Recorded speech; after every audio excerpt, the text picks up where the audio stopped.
Hello and welcome back to Triumph Beyond Trauma, Season 3 and Episode 21.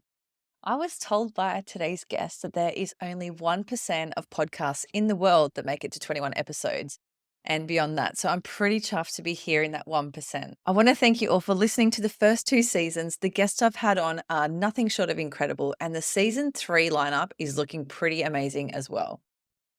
I went and did a little thing a few weeks ago and was a guest on Roll with the Punches podcast with Tiff Cook, and you'll remember her from episode 20. So after this one, if you're desperate for a little bit more of my voice and my story, head over and check out episode 820, where she calls me the tactical yogi. I actually don't mind that title, and I think I'll be using it in the future somewhere for sure. I'll pop the link for that one in the show notes.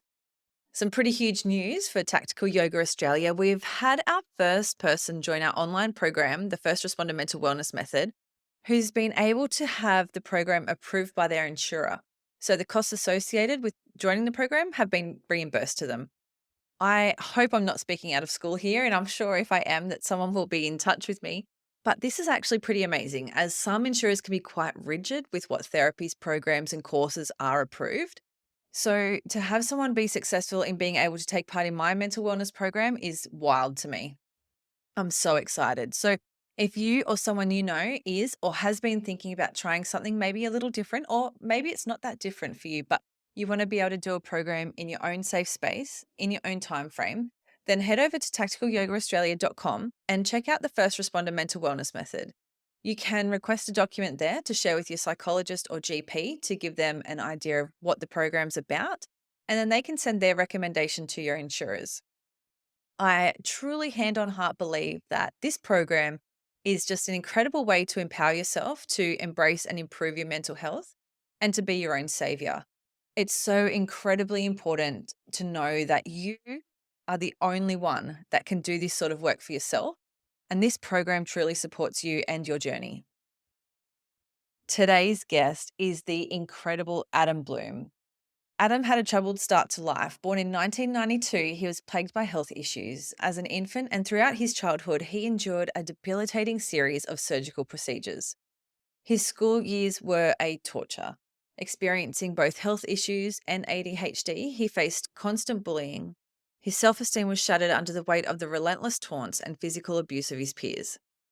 Persistent bullying continued into his adulthood and into the workplace at the age of 22, and suffering from severe depression to the point where he decided to take his own life. One phone call changed his destiny, and he's still here to tell his story of the obstacles he's overcome, forging fortitude, and how essentially his life was twice saved while battling the black dog of depression. Now, Adam lives in the foothills of the Blue Mountains and is currently a firefighter with the New South Wales Fire and Rescue Service, the RFS. He is the creator and host of highly successful podcasts called True Blue Conversations, formerly True Blue History. And his hope is that the stories within his incredible book, Easy Target, will help others build their own inner strength and self-worth. Personally, Adam is just a wonderful person, and we chatted for quite a while after the recording ended, and I just had this joy within me after speaking with him. I hope that you guys enjoyed this episode. Please let me preface the conversation with a content warning that we will be talking about Adam's suicide ideation and his decision to end his life. So please take care of yourself and use your discretion when listening. Now, after the longest intro ever, let's get into episode 21. Welcome to Triumph Beyond Trauma, the podcast that explores journeys of resilience and hope. I'm Rosie Skeen, a yoga and breathwork teacher and founder of Tactical Yoga Australia. As a former soldier's wife, mum to 3 beautiful kids, and a medically retired New South Wales police officer with PTSD, I understand the challenges of navigating mental health in the first responder and veteran community. Join us for incredible stories from individuals who've confronted the depths of mental illness and discovered their path to happiness and purpose, as well as solo episodes and expert discussions. Together, we'll uncover the tools to help you navigate your journey toward a brighter, more fulfilling life. Whether you're looking for helpful insights, practical tips, or just a friendly reminder that you're not alone, Triumph Beyond Trauma has got your back. You matter, and your journey to a happier, more meaningful life starts right here. Adam Blum, welcome to Triumph Beyond Trauma. Thank you so much for coming today. Thanks, Rosie. It's an absolute honor and a privilege to be asked to come on and share my story in the hope to help others. Absolutely. And what a story you have. I finished your book, I think, in about 2.5 days, and it was so good. Easy Target, Taming the Black Dog. And I really enjoyed it. And my 13-year-old son's just started reading it because there's so much in there. And I think um, for anyone, really, just the power that words can have.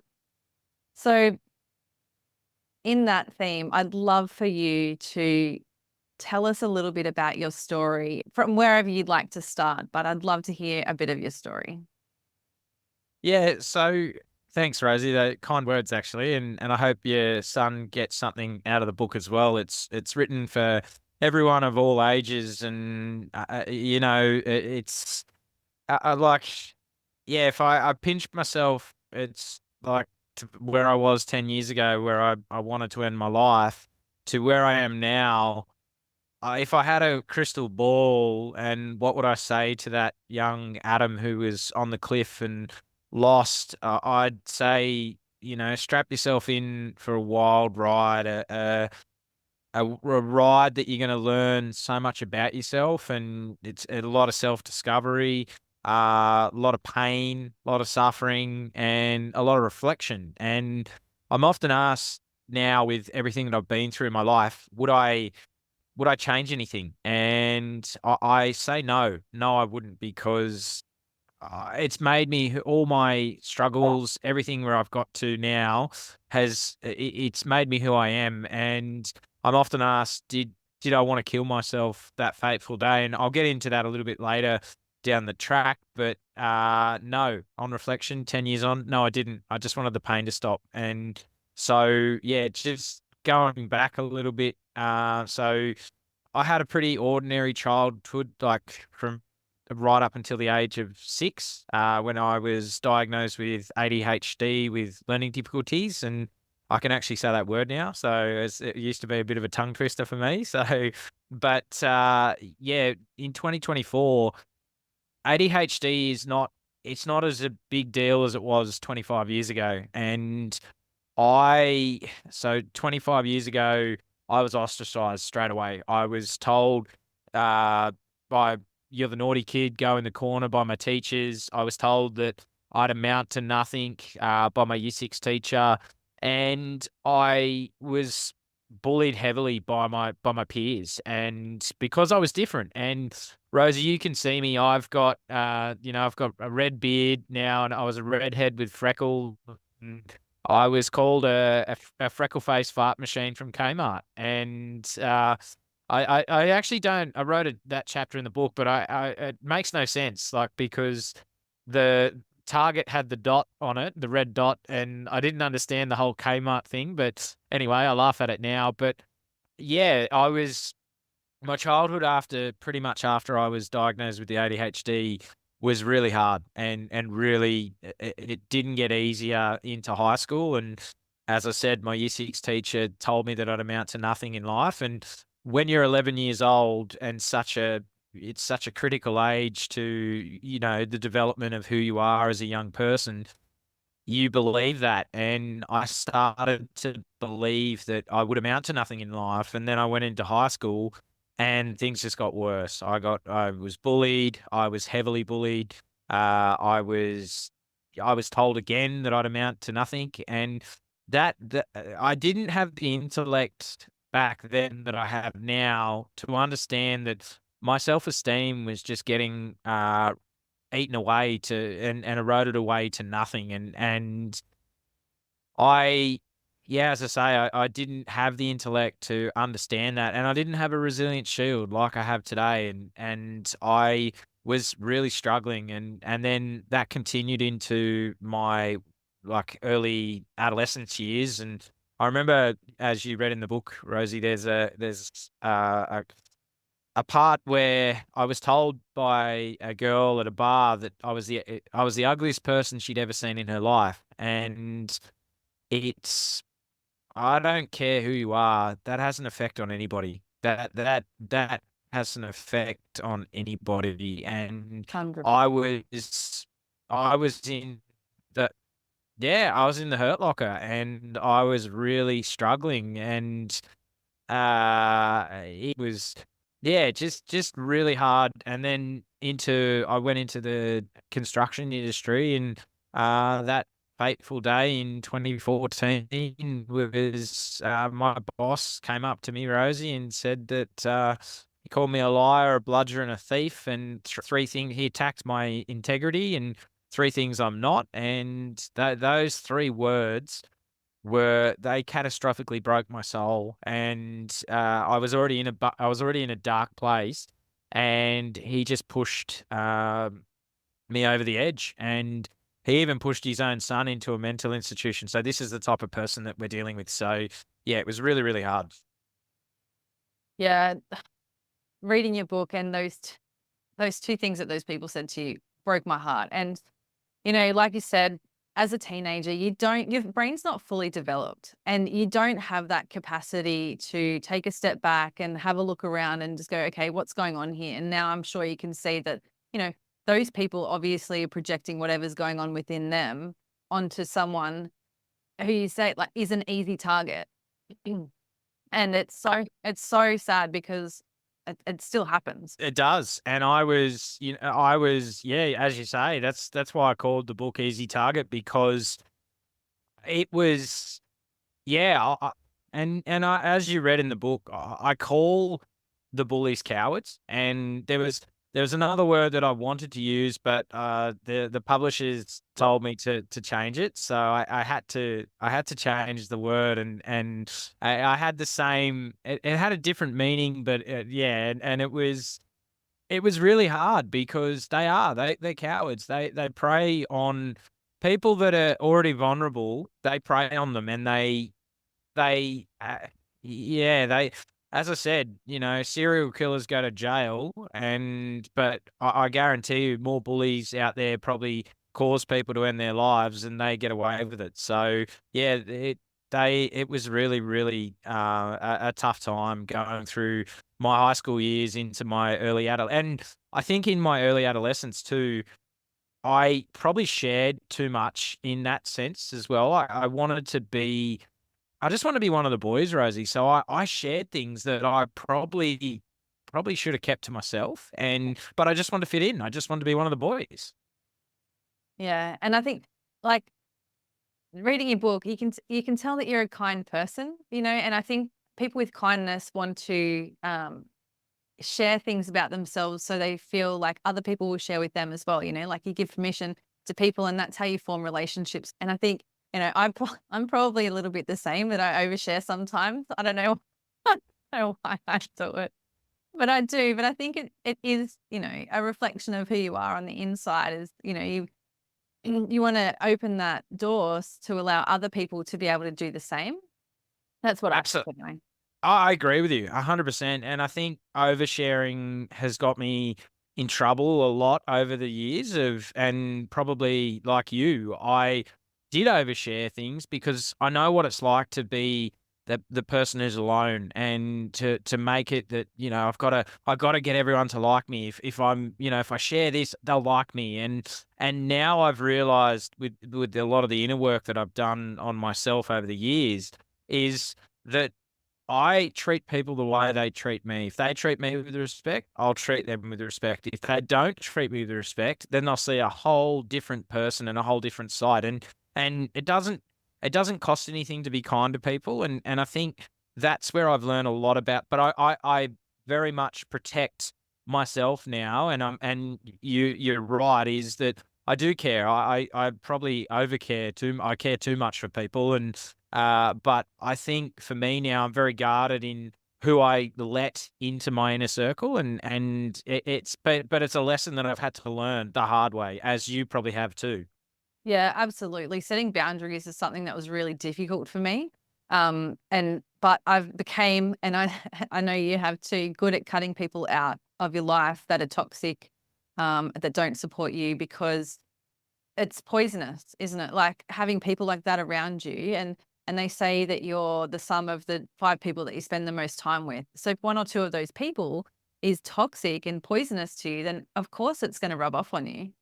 100%. Your environment is huge. It's the biggest thing that I've learned is you want people I call them, as you've read in the book, is my tribe. Yeah. And you've got to find your tribe. You've got to find the people that only want to see you succeed, because there are people out there that genuinely don't care that you're succeeding, and they're jealous of what you are achieving. You want people that are only going to continue to see you grow and be the best version of yourself, and that is what it is all about. We all are here. We've got a job to do. We've got a. I honestly believe that. I really, really do.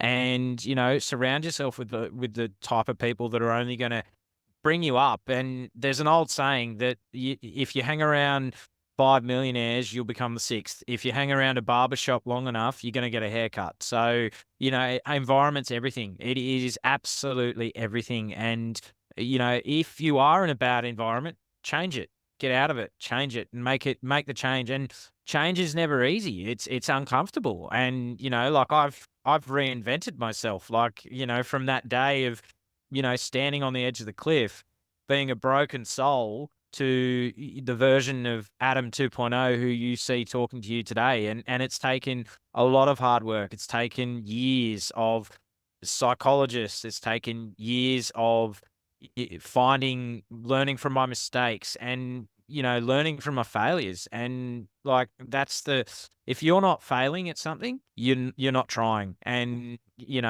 so the biggest thing that I say to anyone who is struggling out there is that it's hard, it's uncomfortable, but you can do it. Anyone can do it. It comes from within. You've got to be the one that wants to change and wants to better yourself and change your environment. And that's what I've done, and I'm sure you've done the same thing. Yeah, yeah, absolutely. I need to find 5 millionaires. I think we all do. So Yeah, but seriously, I agree with you, and it is that it's a mind game. It's all a mind game, and you have to change your mindset when you've been through something really tough. And I know you've got a chapter in the book called Falling Forward, and a friend of mine, Lindsay, had a podcast of the same name, and I just love that so much because, yeah, you're going to stumble and trip, but if you just get up, dust yourself off, and keep moving forward, learn from it and get better, and try not to make the same mistake twice, definitely not 3 times, but you just got to keep moving forward and feel that fear, but do the things anyway. yeah, there's a saying in that, when everyone says, "Oh, make sure you got something to fall back on." Well, you can't see what's behind you. You can only see what's in front of you. So fall forward, and as you say, shift. That I have a saying that I use every single day. I'm shifting to the new me of 2024, and I'm shifting 2 millimeters every single day. And a 2 millimeter shift will then turn into 10 centimeters, then 20 centimeters. Then then you get momentum, and you keep going and going and going. And there are days that, like, it's not all, as I say, like, I'm not cured. Like, there's still days that I still have down days, but I allow myself now to sit in those down days and go, okay, I've woken up today, something's off. I don't know what it is, but I need to sit in this today. But tomorrow when that sun rises, it's a new day. It's a daily renewable contract. And uh, every day that we get is a blessing. Every single day is a blessing, and it's up to you. And as I say, going back to some of what my special forces mates do when they're at the units that they serve in, is that daily renewable contract. Doesn't matter how good you were yesterday or how bad you were yesterday, as long as you can be the best version of yourself in that day, that's your daily renewable contract. That's your opportunity to be the best version of yourself on that day. And of course, you're going to have off days. Everyone does. But as you say, if you're shifting forward, you're going to gain momentum, and you're going to start achieving some really monumental changes. And as you say, it definitely comes down to mindset. And for me, that's what it's been. Mindset has been everything. Yeah, absolutely. Do you, would you like to take us back to that day in September in 2014? And so, because I'm sure a lot of people might not have heard your story. So if we can go back there, and then we're gonna learn about how you've moved forward from it. I think that'd be really lovely. Yeah, sure. So, yeah, and it's funny that you asked me that because so many people say, "Oh, surely that would be the hardest chapter to write in the book." Actually, no, it wasn't. It was actually the one of the easiest chapters to write, and I don't say that with arrogance or downplaying my story. I say it because the old Adam died that day on that cliff. He died that day, and that is why that chapter was really an easy chapter to write. The hardest chapter to write was my drug and alcohol substance abuse that I turned to and telling my parents, looking them in the eye, or having a phone call with my mum. Were The hardest thing that I've ever had to do is to ring my mum and say, "Hey, mum, I've got something to tell you." And yeah, and like my mum and I, as you read, Rosie, we're really, really close in the book. We have a special bond, and it was, my mum was a nurse. She was a community nurse. She worked for 44 years as a nurse, and 25 years of that was in palliative care. So yeah, it's just a special lady. I don't know how she did what she did, and having that conversation, and like mum had, brought my brother and I up, and my mum and dad had showed us what drugs can do. But I turned to, and it's getting back to what you setting the scene for that day. I turned to drugs and alcohol abuse to numb the pain. I was in so much pain that I wanted to I just wanted an escape.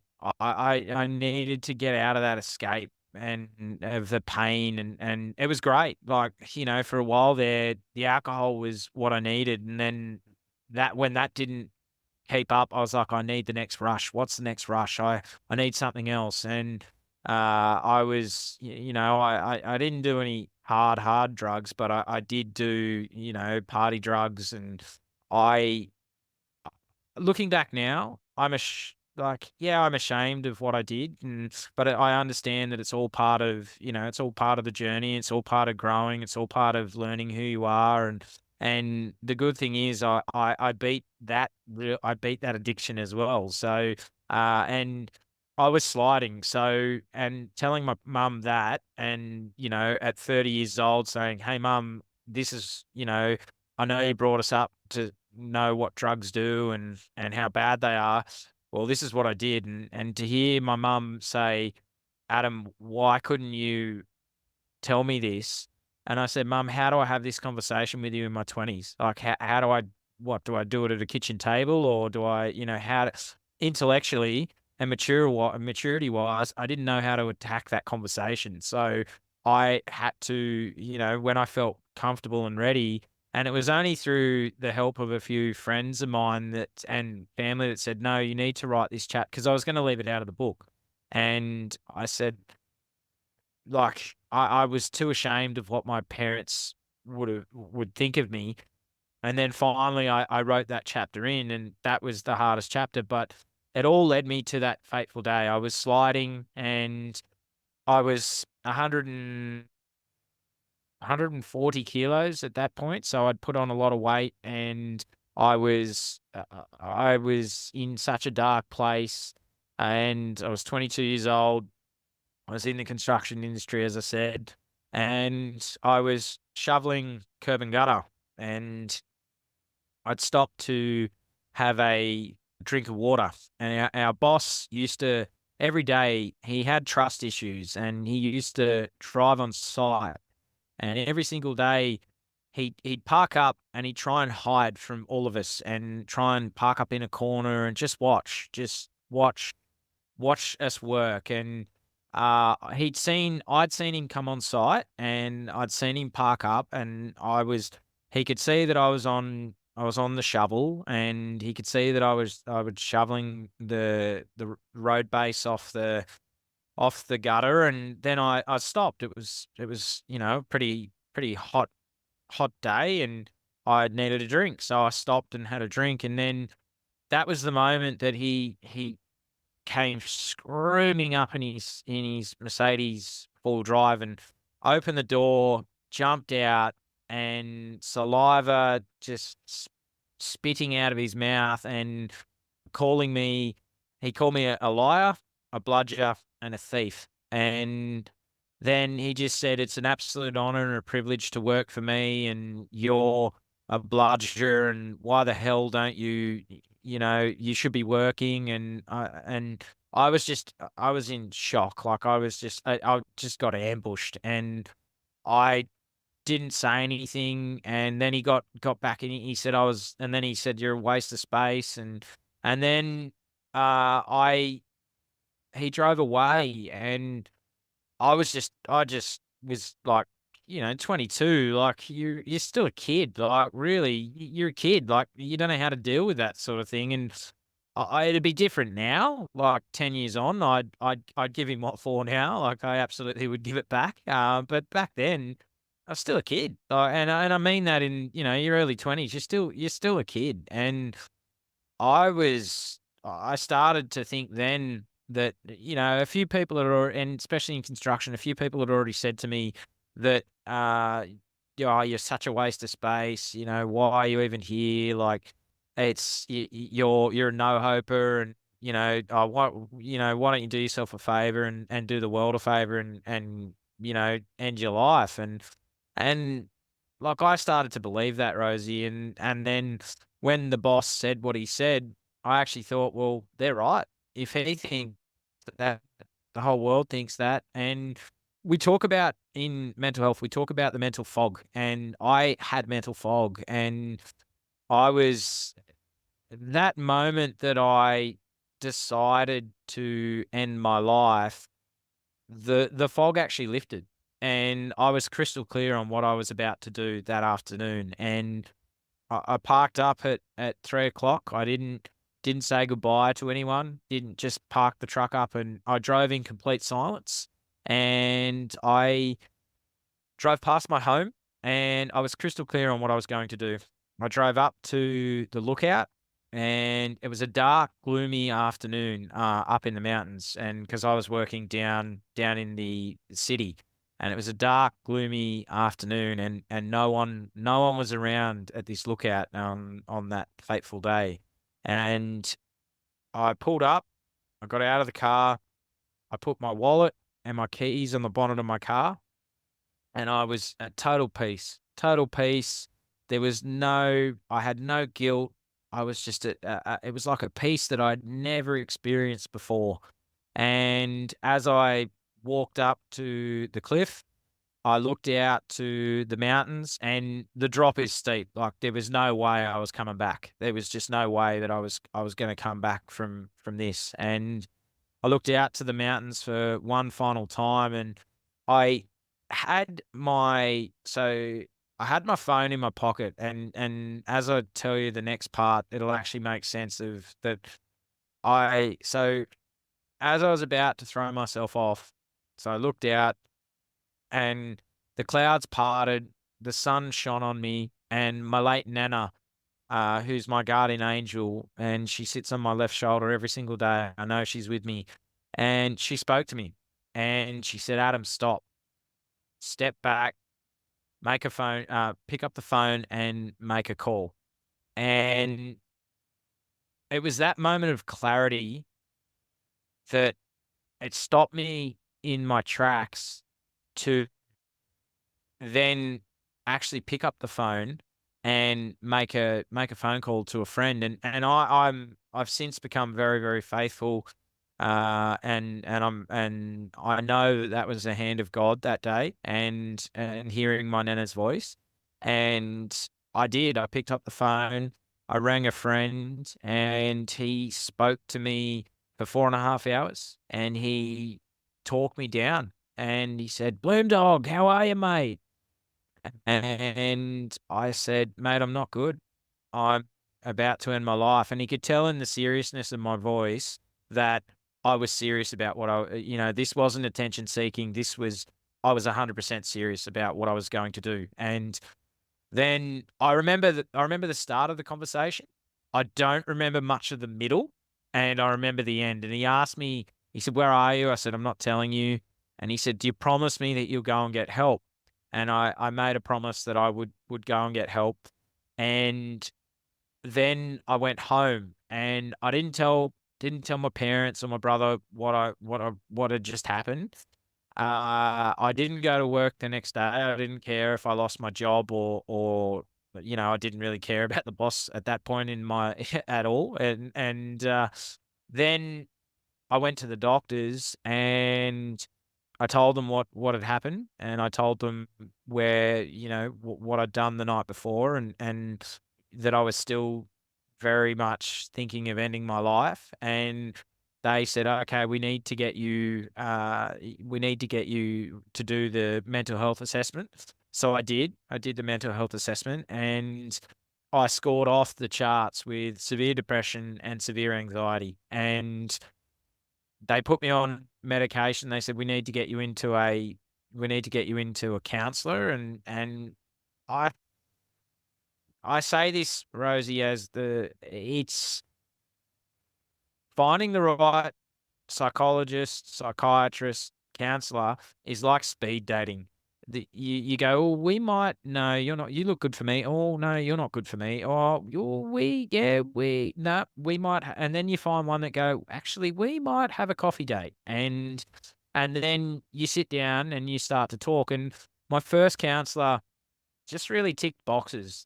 Wasn't getting to the root cause of the problem, and I was like, "This is, like, I'm not feeling any better. I need to," I was taking the tablets, and I need to get better, and then started a 3-year journey of finding the right psychologist. And luckily for me, I did. And I can tell you the next part, it was very ugly and very, then the work started. Yeah.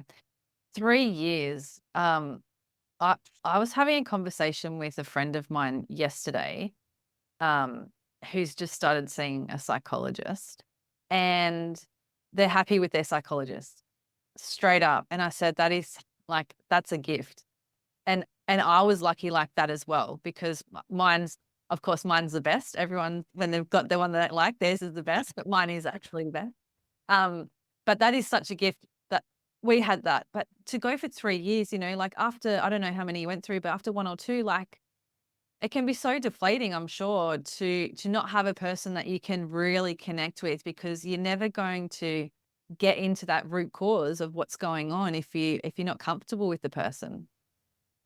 Yeah, it took it as yeah, honestly, like it was, and I almost, honestly, with you, I almost gave up. I was Yeah. almost like, you know what, this is ridiculous. I may as well just, this is gonna be my life. This is how it's gonna be. Like, I'm gonna feel like this for the rest of my life. And it was actually a mate of mine who referred me to his psychologist, and basically, I walked in and he was just straight to the point. He was just straight up and just called me out on all my bullshit, really, and just said, "Right, you want to change your life? Well, this is what you need to do." And he didn't hold back. Like, I just sat there and just went, Ooh, "Holy," like, just deflated in the chair. And but he didn't care. He was just yeah. like, "No." And it was what I needed. I needed that shock and awe to go, like, stop your bullshit and get on with it, and start to, like, really get to the root cause. And he did. He said, when we worked through my childhood trauma, we worked through, my early parts of my adolescence up to that day. And then he said, "Adam, I'll keep taking your money, but there's an elephant in the room." And I said, "What's that?" And he said, "It's your weight." He said, "Mate, at that stage, I'd blown out to 166 kilos." And he said, "Adam, if I'll keep taking your money, but if you lose the weight, your life will change." He said, "And for the better." And it took me a long time to process that and sort of take that into what he was saying. And one day I woke up and said, "You know what? I don't want to be like this anymore." I actually, I know I'd struggled with my weight. I've always been a big boy, and I got to the point where I was like, "No, I'm gonna go and see the doctor to change my life." And I went and saw my first doctor, and she said, "Nah, you're too young to have gastric sleeve surgery, so we're not gonna. No, I'm not gonna approve it." Because I was exercising and the weight just wouldn't shift. It just would not shift. And then I got to the point of where I was like, "You know what? No, I'm gonna go and get a second opinion." And my my doctor who'd known me all my life, and she knows that I struggle with my weight, said, "Adam, I think this is gonna be the best thing that ever happens to you. I'm gonna sign off and get you to go and see a specialist." And there was a lot of hesitation from my mum. My mum didn't really want me, and reservation. She didn't really want me to have the surgery because she'd seen so many people, because being a nurse, she'd seen so many people have it, and then it had failed, and not the sleeve, but the gastric band, and she was like, "You're gonna end up, worse than what you ever have," and I just said, "No, mum, I've gotta do this because otherwise I'm eating myself to death." And so then I went and saw the specialist, and he said to me, "Adam, I'm glad you're seeing me." And I said, "Oh, okay, doc, why is that?" And he said, "Well, your blood sugar level's 38 and a normal blood sugar level is between 5 and 7." And he said, "If you keep going the way you're going, you'll be dead by 34." And I was 27 at the time. And I can tell you now, Rosie, walking out of that room, I almost felt as low as I did the day that I wanted to end my life. I felt like the biggest the biggest failure, the biggest piece of shit, the biggest, and I I look at it now and people say to me, "Oh, you cheated." No, I saved my life. Like, I didn't cheat. I saved my life. It was a tool that I needed to use in my tool bag to get me to be a better version of myself. And, I always get a bit angry with people that say that's cheating. Well, no, it's not. Whatever tools you need to get you to be the best version of yourself, use them. Like, that's what it's about. And so I had the surgery, and as you read, that was the hardest afterwards. I thought, "Oh my God," the side effects, I honestly thought I was like, "What have I done?" Like, I've just like it was so bad. The side effects were like learning to eat again, and oh yeah, honestly, I think back now, and maybe I've got PTS from that. Like, I don't, but it was terrible. It was so bad, and, like, I had all the side effects that you like, the surgeon goes, "Oh, look, there's 5 side effects." Most people only get 1 or maybe 2. I had all 5. So, Oh, you it took it as a checklist. Yeah. I did. Yeah, Yeah. I did. That's a Yeah, it check. was it was great. Yeah, it was just like, "Tick, yep, had that. Yep, tick, had that. Yep, tick, tick." And honestly, it was the hardest 5 months after the surgery of my life, and I'm just every single time I'm like, "Why did I do this?" Like, seriously, why did it but then it was like all of a sudden, it was like clicking the click of a finger, and everything just sort of leveled itself out and normalized again. And in that same year that I had the surgery, I was also diagnosed with binocular vision, so where I only see half a picture, and so it affects my hand-eye coordination, and it's so they could have done something with that if they had got onto it earlier. So when I was between the ages of 4 and 12 is when they could have done exercises. So a part of my brain just didn't develop. So on top of my ADHD, the binocular vision, so that part didn't develop, and so it affects your hand-eye coordination, words jump off the page, so even glasses and things really don't help, they really don't help it, and but my brain, and I said to the specialist, I said, "Well, how have I done what I've done then?" And he said, "Your brain has just found a way to cope and learn to develop its own thought patterns, your own learning, and, like, things are still a struggle, like, they really are. Like, I'm not natural at anything, but it's just, I just show people that no matter what cards you're dealt in life, you can come out on top, but you've got to want to do the work. I love that you just said that because it's something that I wanted to talk to you about, doing the work.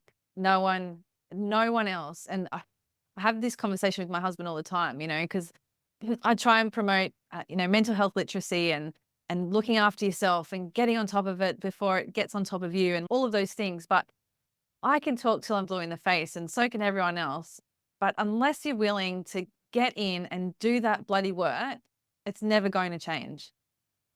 100%. And human beings, you know it too from the work you do, and I know it as well. Human beings only do what human beings want to do. If they don't want to do it, they won't do it. Like, it's plain and simple. If you don't want to do something, you won't. And it's people ask me all the time, how do you change? And I said, well, you've got to want to change. And if people are depressed, they go, well, how do I get myself out of it? Well, you've got to have a will. You've got to have that inner fight. You've got to have the will to live. Like, you've got to want to be here. And, look, some people get to that point where they can't. And I was there. I honestly was there. I was at that point that it doesn't get more real than wanting to throw yourself off a cliff, like, right, and end your life. And you, like I say it to anyone, it comes from within. You've got to have that burning desire to be here. You've got to have that desire to want to live. And it's people are, as you say, we we say, "Oh, I will see you later," and we throw it around all the time. Well, you're never guaranteed the next day.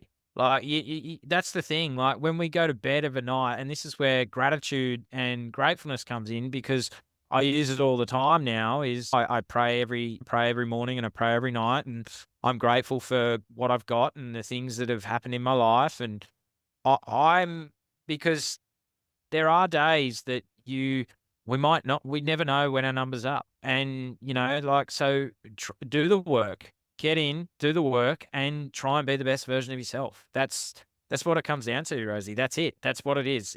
You've got to be the best version of yourself. And yeah, like, as you say, do the work. The work is, I ran a triathlon, my first ever triathlon in 2023, like, going from 166 kilos to losing 66 kilos and then saying, "Oh, well, I'm gonna do a triathlon." Yeah, I had to do the work to do that, and I love it now. Like, I've come back from a lot of injuries. Actually, a year ago today, I had my gallbladder out, so it was, yeah, and I'm coming back from an ankle operation, but I'm getting back to, I want to do a triathlon again because I learned so much about myself through fitness, and fitness has been one of those things that has changed my life. I love it. I absolutely love fitness. I love what it brings. I love what it does for me. And it's similar to the work you do. You know exactly the work that if you move your body, and people ask me, well, how do I change my mindset? Well, pretty simple. My best advice is get out and walk for half an hour in the fresh air every single day. That's it. That's one of the, it's pretty straightforward. Get off your phone, get off your computer, get outside and get with nature and ground yourself. Like, there's things that I do now where I ground myself, and I'm sure we'll get into it a little bit later, but yeah, the tools that I use now to keep my mindset being positive and, but also being, like, having the caring nature in myself to realize when, yeah, okay, when I do have an off day, that's okay, and sit in it and be comfortable sitting in it and go, okay, this will pass. And I use the analogy, life is like the heartbeat rhythm. There's times where it's up and it's amazing. Everything's good. Everything that you touch is gold. And then there's times where it drops and it's really bad. And you have your times where where it's all doom and gloom. But I say this to anyone, the dark days will end. The good times will come again. And you've got to just know that, just as you said, just keep putting one foot in front of the other every single day. And eventually it'll turn and things will come your way again. And that's what I've done. And I've gone from surviving in life to now thriving. Congratulations. Like, Thank it's it's a lot of work, and I've not been there myself. I've not had any suicidal ideation or anything like that, and I'm very grateful for that. And I know that you said, a lot of people that have committed suicide or thought about it don't actually want to die. They can't see a way out. And this is the exact reason that I started this podcast because, excuse me, the first responder community, as you know, the veteran community, it have abhorrent rates of suicide. And I'm sure it's just because they cannot see that things can get better. They're stuck in that mud or in that fog. You know, it's a financial thing. It's a institutional thing with different organizations, which I'm not going to get into, and there's a lack of support. And there are more people now talking about it, like you and I, but there's not a lot of voices out there to say, hey, I know it's bad right now, but things can and will get better for you. But 100%. you have to put in that work. 100%. And, like as you know, Rosie, I'm a firefighter. Yeah.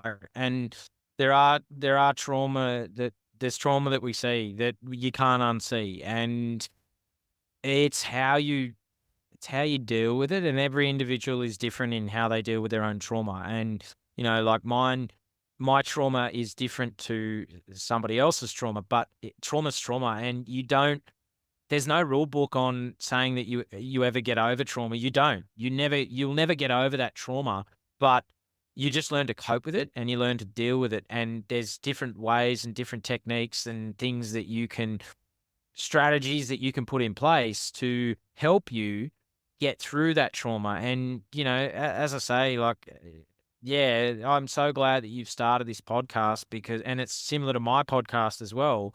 The reason I gave veterans and first responders a voice is that we're not heard. First responders aren't heard. We are the silent ones. And I say that I understand, there's people that will listen to this and go, yes, but it's part of the job. Yeah, I understand that. I understand there's trauma that goes with the job. I get that. But you're right, that there is not a lot of support out there for us. And we have to band together as one to help each other, and we're stronger together. We are, and I'm happy and comfortable in coming forward and sharing my story because I know that I've already had 3 people that have reached out and I've saved their life, and one of them was an undercover police officer, and that she wanted to end her life a few weeks ago, and she actually reached out to me, read my book on that day that she was going to end her life, and she reached out to me in the afternoon and said, "Your book has saved my life." And to me, that is the greatest, like, it makes me warm and fuzzy inside. I just got goosebumps all over I'm my body. Yeah. I'm nearly tearing up because, and I've had 2 other people say the same thing. And I wrote my story to help just one person.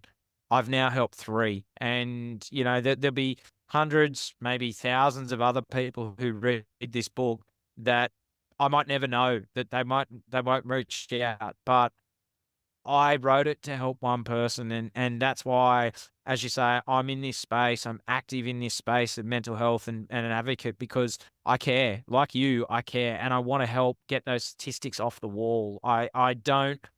We lose far too many first responders in our space, in who we are, and for simply providing a service and helping others. And and I won't get controversial here, but the government, they've done a royal commission into veteran suicide. They should actually have a look at the first responders' suicide rate. We are almost as high, if not higher, than what the veterans are, and it's all through our service. And I'm not getting. I won't get into that, but yeah, I know, as I say, with being a first responder, yes, I signed up to help people, but we've got to have the support and support each other along the way. Yeah. Everyone, it shouldn't come at the cost of your life to support other people. And I agree with you. Like, we could have a whole podcast episode on what needs to be done in that space and what role the government should play in it, but we won't today. Absolutely. Yeah, no, definitely. I don't want to get on my high horse. No, No. I could definitely come. Yeah, we could definitely have another conversation. That's for sure. So Absolutely. Maybe over a beer one day we can have that. absolutely. That sounds good. But yeah, no, you're right. 100%. And I'm so glad that you're doing what you're doing because It is, and like you've said, we need to help each other, and we're stronger together, helping each other. And, for me, speaking up, it takes courage, but speaking up saved my life. And that for me, I asked for help. I realized that it got too big for me to handle on my own. And that is what I say to anyone out there who is struggling is it's not weak to speak. Speaking up, it does take courage, but it can save your life too. And you're never alone. You are never alone. There is always someone out there who will listen and like my mate did that day. He was just that ear that I needed to just say how I was feeling, and and he saved my life, and like that's pretty special. Like to be there to help someone is it is honestly it is such a great gift to help others, and that's why I do what I do, and I'm sure that's why you do what you do, Rosie. Yeah, 100%. And when you said, it's just for that one person, that's exactly the same thing that I said. If it's just, if I can help one other person, that's all I want to do. And I've had a few messages and one last night actually, from the podcast, and, it makes you feel warm and fuzzy too. Like, and I have to sit with that and feel okay with that as well. Like sometimes it's a little putting something good out into the world, and that's okay. Well, it is, and that's what it's about. Like it's about, and I get it as well with my podcast that Yeah. people like reach out to me and say, "Oh, amazing episode! Like fantastic!" And I've had people that have come on and become really great friends. And one was tragically killed last year, and I recorded his story, and it was like it's there now for his family to, and his mum who she's 86 years old, said she reached out to me and said, "Adam, thank you for recording my son's voice. Whenever I want to hear his voice now, I can just listen back to your podcast." And to me, like, that's Yeah. pretty powerful. Like that's pretty special. And human beings, we all love connection. That's what we thrive on. We thrive on connection and love and belonging. And that's what it is. And like you're creating a tribe, a network, a following that uh is going to help at least one person, and that's what it's all about. If you can just help one person and help them become a better version of themselves, well, then your job's done, Rosie. That's what it is. So that's exactly right. And yeah, as you say, that's why I wrote the book, was simply to help just one person. Yeah. Oh, Adam, something that I love about you, and I haven't known you very long, but I can tell that you have a great sense of humor because of the names of the chapters in your book. And I'm going to say a couple of them. And you've already mentioned one, the freckle-faced fart machine from Kmart. And, those weren't your words, and that's pretty bloody horrible. But I think it's pretty funny that you put it in the book. The $6,000 party, the body in the boot, like it's just reading that, you can tell, like, even though you've had a rough trot and now you're on the other side of that, of course, but you've still got your sense of humor. And that's something that I try to have as well. Like, I speak to my psychiatrist every couple of months, and he's like, wow, it really sounds like you've got a good sense of humor. I'm like, "Well, you got to, you got to be able to have a giggle, right?" 100%. You got to take, and like my editor, as Dash Ghostwriter, she was really great. She helped me really. Like, at first, I was trying to be really serious. I was like, I've got to be serious. Got like this is a serious book. Like I've got to make this. And she said to me, she said, you need to lighten up and you need to tell some funny stories. And that was it. I was like, oh, okay. Well, then, as you say, the 6K party came out, which any of your listeners, I say that, yeah, I thought I was Richard Branson that night and in the Greek Islands. And yeah, I'll let you run with your imaginations on what happened that night in the Greek Islands. And yeah, a lot of alcohol, uh, a lot of yes, a few substances that were used, and yeah, just a crazy time, but young and young and 22, and I just come. That was literally just after.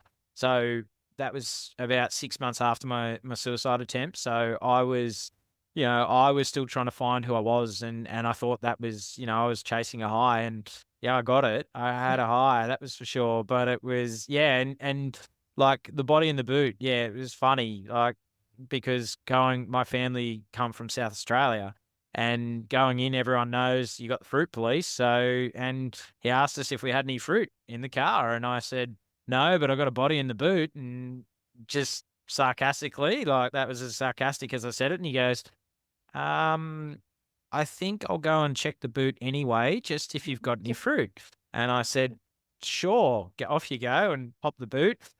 And he came back with a big smile on his face and laughed. And he goes, geez, that body's been dead for a while. And it was a mannequin. So yeah, it was just some humor. And he said, oh, I think you'll be right, mate, on your way. And I said, oh, thanks, mate. Probably not an ordinary conversation that you have every day, mate, with someone saying there's a body in the boot. So yeah, that's just you just have to have some humor. So yeah, I and found the other try to. one.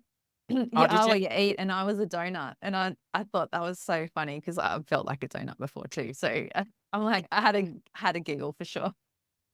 Yeah, that was yeah, that was it. I was a donut. So, and yeah, pretty much I felt like that. I felt everyone knows it when you feel when you feel like a slob, or you just feel you're not the best version of who you could be. And I'll say this, anyone who is big, and I can say this, Rosie, because I'm still big, but I'm not as big as what I was. But any like I know it myself. When I was fat, I wasn't happy. And any fat person tells you that, and I'm watching my words, I know it sounds bad, but I'm watching what I say here. But any fat person says they're happy, they're full of it. Absolute crap. It is not, no way. I was there. And I put on a facade for so long. I was like, "Yeah, I'm the happy, jovial guy." And at a point, that all stops, and like you can't play the actor anymore. And the insides of me was screaming. I was screaming on the inside. I was like, I can't keep this facade up anymore. I can't do this. I just can't do it. I just, I've got to be better. And then I started to crack, and then it was a damn wall that just broke. And yeah, I got to that point. But anyone that says they're big, and they're happy, I can tell you from my own personal lived experience, I wasn't. And I'm a work in progress. I'm not where I want to be, but I'm a work in progress. Yeah, I've had a couple of times in my life. Like I had 3 kids, and I put on 20 kilos with each of those children. It's a bit different because I'm carrying another human, but I felt so uncomfortable. But after that, and it was just after my diagnosis with PTSD and anxiety and depression, and I started to pile on the weight because obviously my cortisol levels were really high.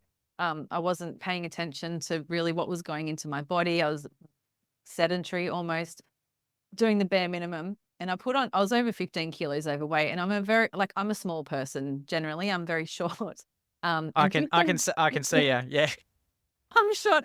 15 kilos for a small person is a lot of weight. And, at I think I was 75 kilos. So that it's not very heavy, but for me in my body, it is. And I felt horrible. And looking back at photos, I feel sorry for her because she was having such a rough time mentally that she couldn't do the things that she needed to do to help herself. And I think that's what happens with a lot of people, especially with a mental health issue, is that there's a lot going on up here, and then you sort of forget about the rest. And then your cortisol levels, they don't support a healthy functioning body. You don't have the energy to go out because you started putting on the weight. You're in this horrible like cycle of shit, really. And it's not good. And you just, yeah, you got to get yourself out. And I think for me, I had my kids, and, we'd go out for little scooter rides and stuff, but it was doing the work by myself as well and doing something just for me. So I've always had a gym in my garage, and I get up at just before 5 o'clock every morning.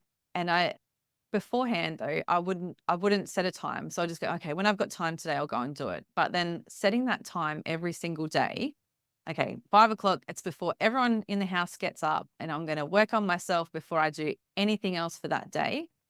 that absolutely changed my life. And over the course of 18 months, like I lost that 15 kilos. And then my mental health was improving as well because I was getting outside and I was more active and I would be able to run around with the kids without, feeling exhausted. And I didn't want to be that mum that would sit on the bench and watch her kids play or sit on the side of the pool and watch them have a swim. I'm that mum that wants to be in there with them doing those things. And I just think it's so hard sometimes to get out of those little ruts that you get yourself in and get yourself out of that fog. But if you can just make a list and put yourself right at the top of that list every single day, it can make such a difference to your life. And I know that you two have done a lot of work fitness wise. You said that you've competed in triathlon. Like it's a lot, but you've done it and you can do it and you can do it again after your surgeries and everything that's been going on for you lately. I think I just want people to know that it can be done. Absolutely, I agree with you. Like, and I'm a short guy too. Like, so I'll send you a photo. Send you a photo, Rosie, of what I look like, and you'll go, "Oh my God, you won't believe it's me. I look totally different." And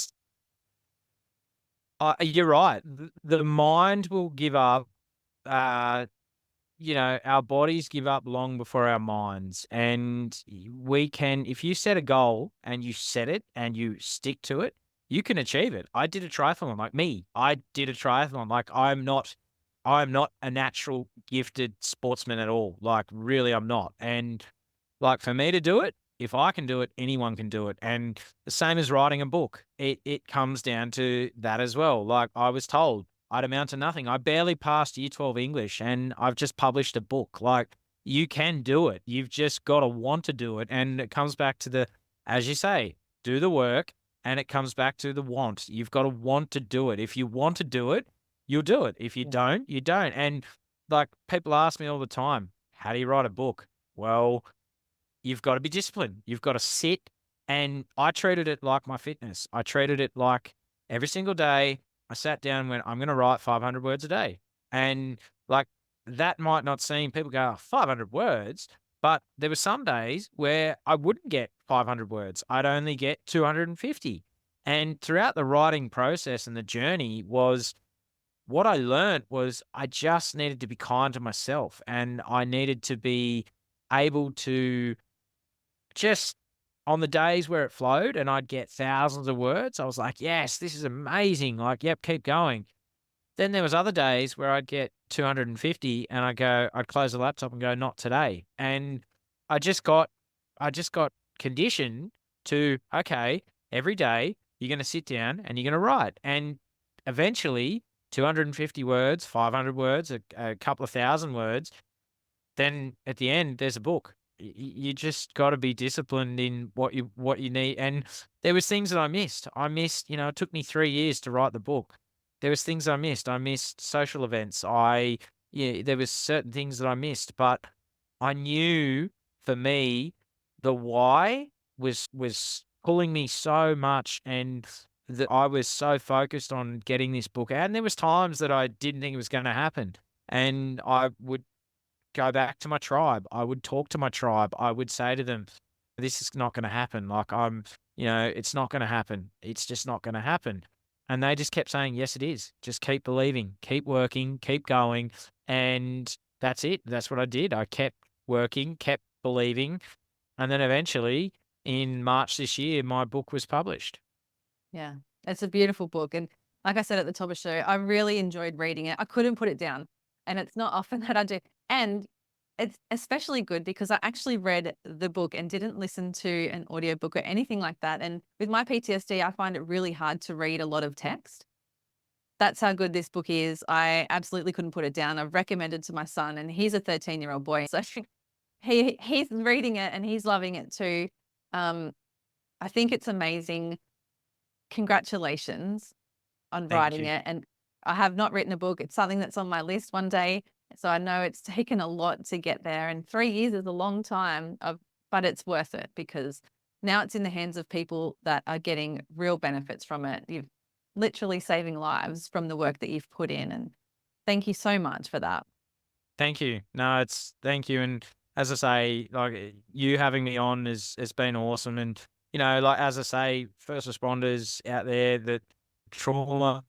is your trauma. You know when your cup is full, and reach out before your cup gets full, and see those early warning signs, and even look at it and go, "Oh, I can feel myself. I'm not right." That's when reach out to a mate. Reach out to a mate, and anyone who is struggling out there. I say this, Rosie, is that you if someone comes to you who is struggling, don't give them advice. Just listen. Yeah. Just listen to what they are saying. Don't try and give your advice. They are coming to you. They trust you. And people ask me often, how do I approach it, Adam? Well, listen, just don't don't give advice. Give advice. Just listen to what they're actually saying and let them speak. And then say to them afterwards, like I've found with me, is that if you just listen and then you say to them, "Look, I'm really, really grateful and thank you for sharing with me your struggles. I think you now need to go and see a psychiatrist, psychologist, a counselor, whatever works for you." And sometimes they only just need to unload to you and they're better. Yeah. And, for me, that's the thing, is just listen. Just listen to what they're saying, and, like, I'm sure you'll ask me some of the tools that I use now. My next question. Oh, there you go. Yeah, well, like I can mind read you, Yeah. Rosie. Well, the things that I use, and, like, they work for me. They don't work for everyone, and I say this is what I've used and I found helps me, Yeah. is I do meditation and I do visualization, gratitude, gratefulness, and prayer. And I do the first 15 minutes of the day, like you, is the gym. That's your time. The first 15 minutes for me is complete silence. I don't look at my phone. I just meditate. I just sit there and I meditate, and I find 10 things that I'm grateful for. And if I can't find 10 things, I don't get out of bed until I find 10 things that I'm grateful for. And it just calms me. It just really gets me I don't look at my phone, because so many people these days, we are so governed by our phones that most people I talk to, I go, "What's the first thing you do in the morning?" And they go, "Oh, we hit our alarm and then we check social media." Straight away, that's negativity, or you're comparing yourself to someone else straight away as you're not even awake yet, Mm. bang, you see it in your face. Like, Yeah. so I don't do that. So that's how I set my day up, is I do the first 15 minutes complete silence, meditation, and then I exercise, I journal. I journal every single day. I also, do ice baths. I love ice baths. I absolutely love what they do for me. It's I have the feeling that I had on when I was on those drugs. I get that now through the ice baths. I Oh, love good. them. They're amazing. And some people don't like ice baths. That's fine. I ride my motorbike. I get out and I ground myself. I take my socks off and I just go into the grass. And people say, "Oh God, you're like a hippie." Well, the hippies had it worked out. Peace and love. Peace and love. Like, it's finding inner peace in my own self and slowing my thoughts down to get me to be the best version of myself. And that's what I do. And for me, yeah, that's what works for me. And I have a cold shower. I love them. And for me, that's what it's about. And some people hate cold. Some people like hot. Whatever works for you, find what works in these are the tools that I use that are in my tool bag and my toolkit that I use, and I can take with me to go, okay, cool. This sets me up to be the best version of myself. Yeah. I'm exactly the same. I have all my tools as well, and that's what works for me. And by having these conversations for other people to listen to, they might not know that these tools are available. And that's why I think this is so powerful, because what works for you, I might take something from you. I'll try an ice bath, and then, Rosie does some yoga. I'm going to try that.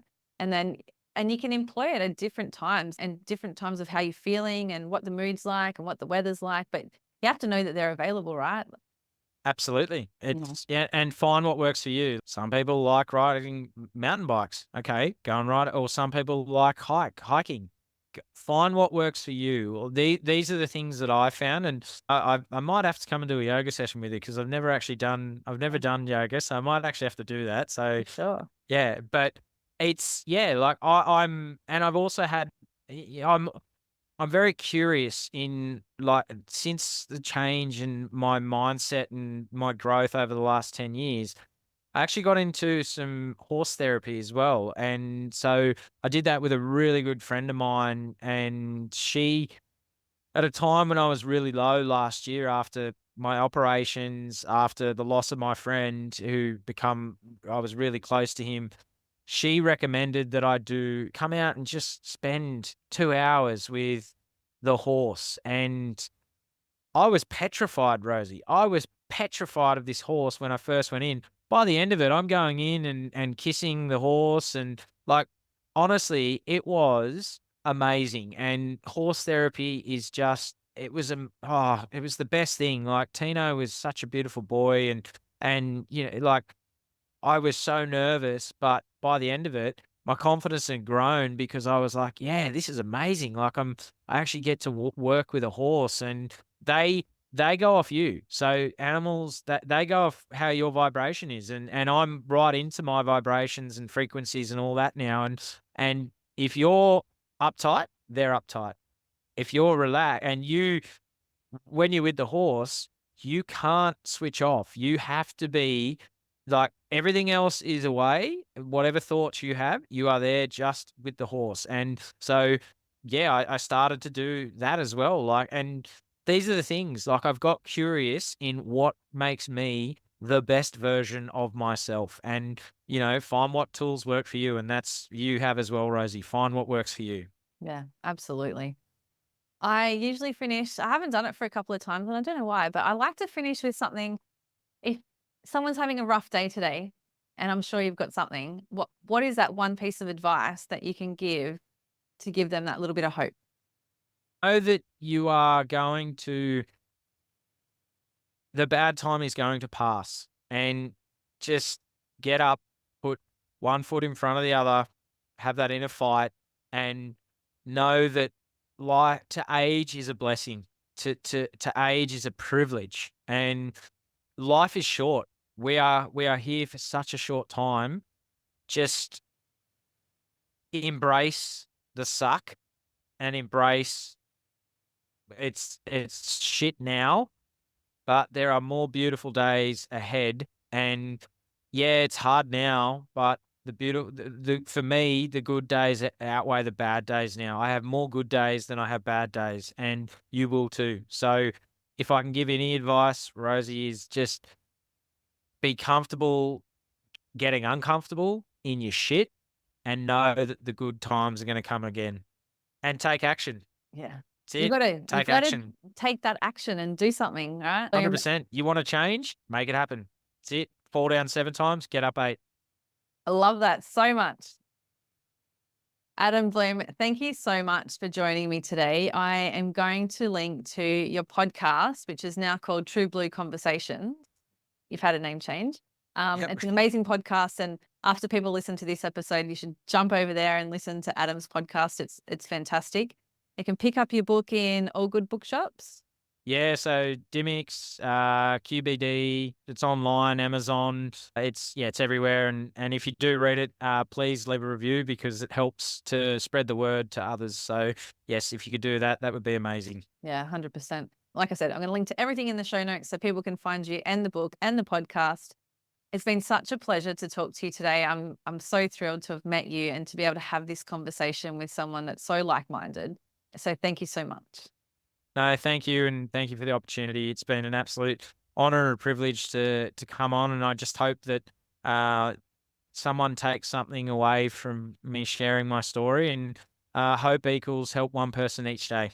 So if where there's life, there's hope. So, and that's it. That's what it is. So I hope someone's taken something away. I hope you've enjoyed today's episode. If you have, make sure to hit subscribe so you never miss any new ones. We release fresh content every Tuesday. And while you're there, take a moment to leave us a review. I would genuinely appreciate your thoughts. Don't forget to connect with me on Instagram and Facebook at Tactical Yoga Australia and share this episode with your friends, family, and workmates to spread inspiration. Your support means the world. My name is Rosie Skeen. Join me again next week for another empowering and positive episode of Triumph Beyond Trauma. Until then, be kind to your mind and trust in the magic of your consistent and positive efforts. Triumph beyond your trauma is closer than you think. Have the best week.